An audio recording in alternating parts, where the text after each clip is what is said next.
Okay, in this video I want to take a second to show you how to work through this frequency histograms using the TI83 or 84.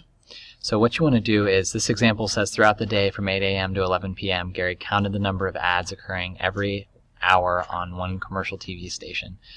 So this is the data set below. The first thing we want to do is get this information into the data set.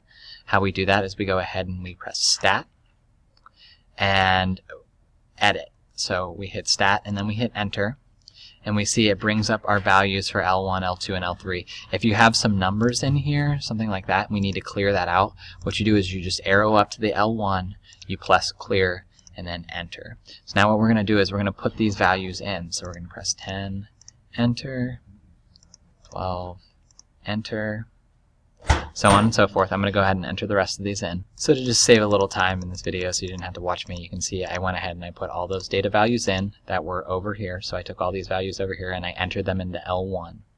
Now what we're going to do is we're going to hit second quit so we get back to our standard view window. And now we need to figure out, we have to set the graphing window. We need to know the lower class boundary, the first class, and the class width.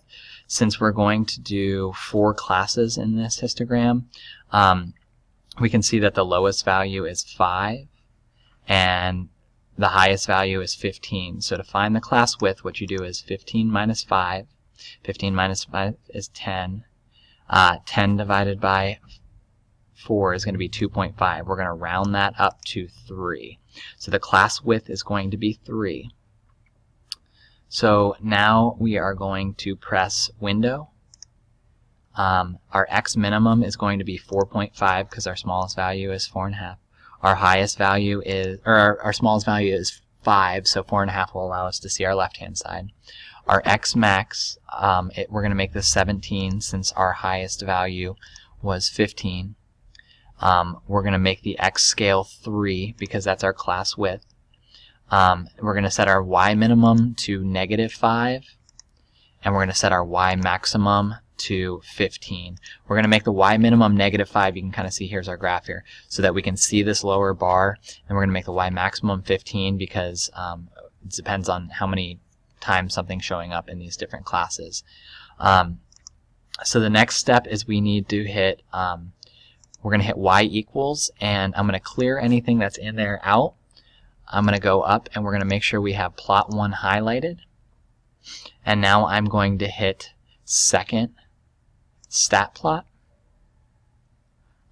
We are going to turn plot 1 on. And then down here in the type, you can see the first one is going to be scatter plot. This is a line. This one is going to be our histogram.